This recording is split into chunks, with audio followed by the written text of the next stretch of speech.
An education is an investment. Going to college, students usually have to invest 4 years of their lives as well as tens, sometimes even hundreds of thousands of dollars.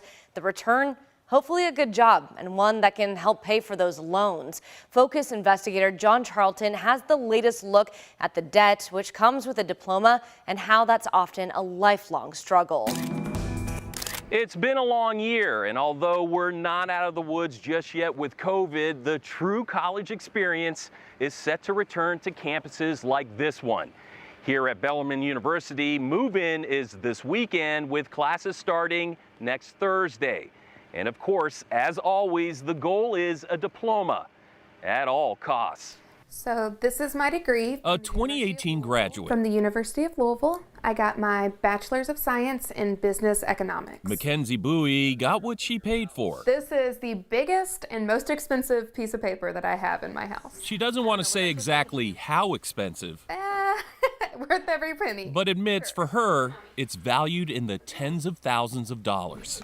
And for the last 3 years, And these are all the different loan amounts. the 27-year-old has been paying for it, My daily interest is $10 a day. paying back both federal and private loans Gosh, going through this is just unreal. with what she can afford. Just under $900 a month. I've been paying for 3 years and I've barely made a dent, That's because of the total Bowie has paid back so far. which is $17,550. Most isn't going towards what she actually took out for school. $10,000 of that has solely been to interest. It's like a mortgage, We just bought a house at a 2.6% rate. but then not like one. I believe that on my private loans, it is about 10%, and on my federal, it's 6%. It makes absolutely no sense. Current interest rates on federal student loans, direct and indirect, got much better in July, a fixed rate of 3.73%.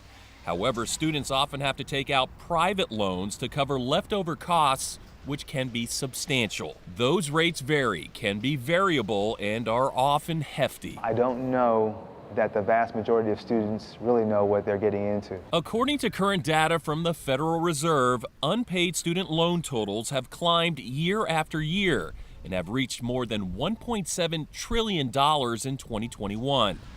Increased tuition shares much of the blame. We can't continue to see increasing costs, skyrocketing costs, because it's not going to be sustainable. Today's tuition at Bellarmine University is about $44,500. Room and board is another $9,000. However, the university says it's helping. 100% of our first-year students receive aid. The average amount of aid that students receive, the average package is somewhere between $35,000 and $38,000. That's per year, and that includes scholarships, grants, and yes, student loans. Like other schools, Bellarmine tries to come up with different ways to defray the costs. One of them is what it calls the public price promise for incoming freshmen who graduated with at least a 3.6 GPA. Will pay no more than what their state flagship institution costs. Flagship institution is University of Kentucky, and so their cost is roughly about $26,000. So tuition fees, room and board.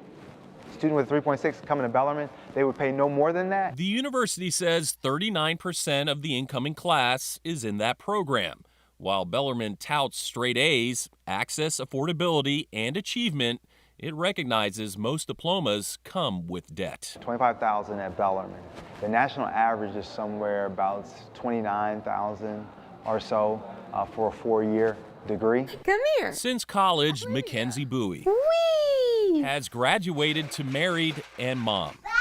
Bob? She's making the payments, but a lot of graduates are not. At some point, there's going to be a level where people just aren't going to be able to pay for it, or they just are going to refuse to pay for it. According to educationdata.org, almost half of borrowers have federal loans in forbearance, meaning they've stopped payments. Meanwhile, at any given time, an average of 15% of student loans are in default, equaling more than $124 billion. It's unreal. So, is it all worth it? Well, Bowie expects to be paying for it for years to come. I am very glad that I can say that I have a college education, but it has cost me a lot. And one thing students should definitely know is that if they take out private loans, the interest actually accrues while they're in college. So they may want to think about getting a job to at least cover that interest. while in school. For Focus, I'm John Charlton.